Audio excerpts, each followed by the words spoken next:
Russian President Dmitry Medvedev is in China giving a speech at the Boao Forum for Asia, which observers are calling the Asian version of Davos.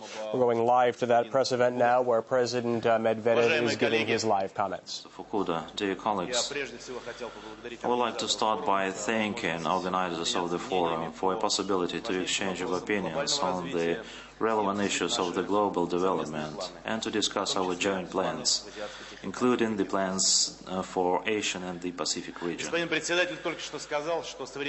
Chairman has just said that today's world is characterized by the unprecedented interdependence of the state. It's quite evident.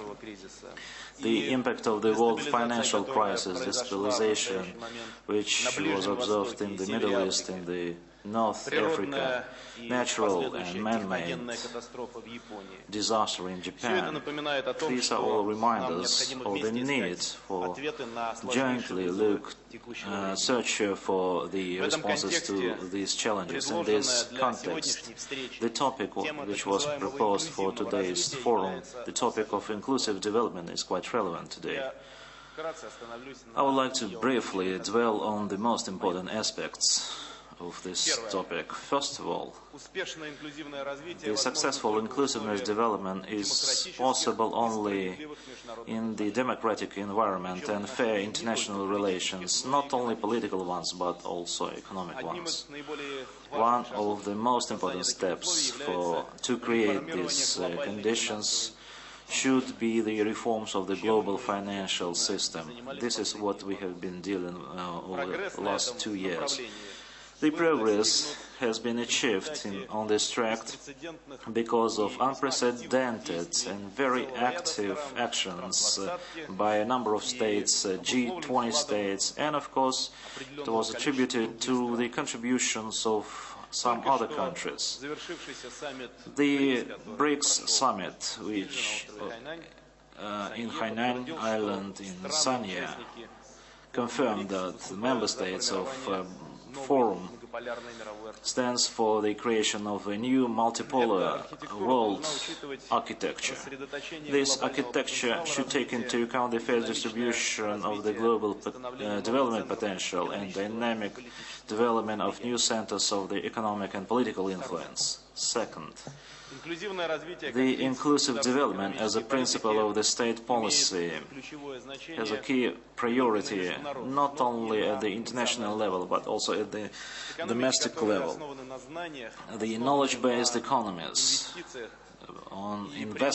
based on investment and use of the state-of-the-art technologies open the way to the most important thing, which is the substantial increase in the living standards of our citizens. It is very important that the access to development opportunities and benefits is not limited to specific groups or some layers of the population, or let's say to a number of states which was observed in the human history. No one should be deprived of these opportunities or left alone in this human progress. It means everyone should have an opportunity to use its potential while participating in the global economic interaction. That is why we pay more attention to increased quality of education, support for the talented people, and active policy in the field of employment. Russia believes as an absolute priority the implementation of the social obligations. Today, we are solving these tasks on the basis of the modernization and the model, which is based on innovation, investment, infrastructure development, and modern institutes. Of course, it is very important. There is another important element, the development of the intellectual potential of the nation. We, as other countries, face a lot of problems and a lot of challenges with which we are confronted. And of course we are trying to solve them on a gradual basis, but still we are open for the partnership in the field of modernization, and we planned to focus on this topic during the Russian presidency in APEC next year.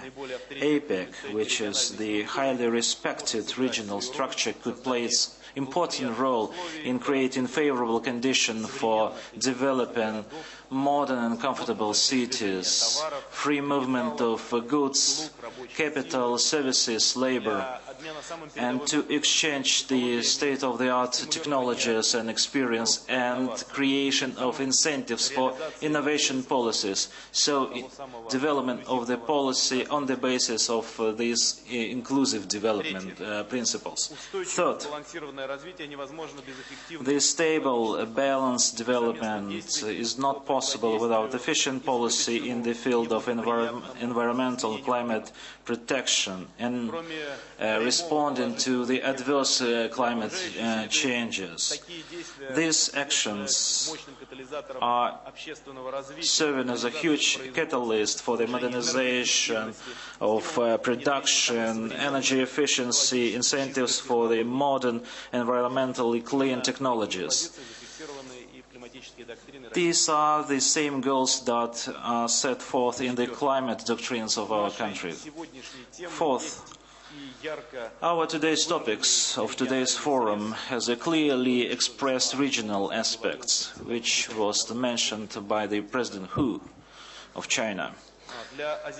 For the Asian and the Pacific region, which is now witnessing the powerful integration processes, these regional aspects are quite important.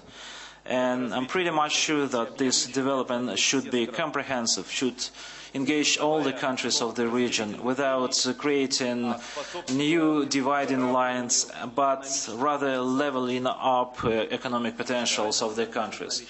Because so far the difference in economic potentials still exists. The future of Russia, modernization of the economic potential of Siberian region and the Far East are closely related to the Asian and the Pacific region for the simple reason because we are the part of this region and we are interested in the maximum development of this region.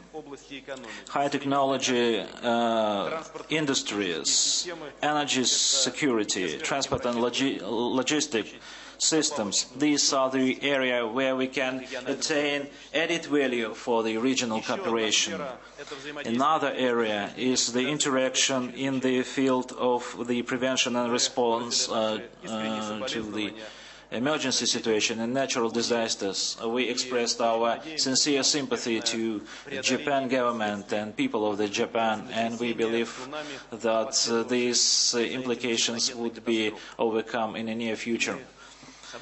And tragic events in Japan once again confirmed that there is a need for a constant exchange of information channels, expert support, and what is more important, the mobile response forces.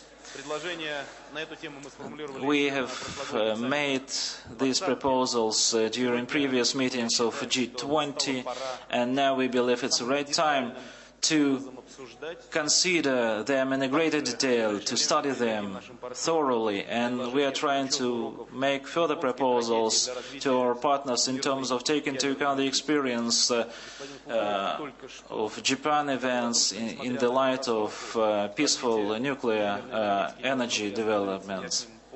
You said that it should be developed further, and I agree with you.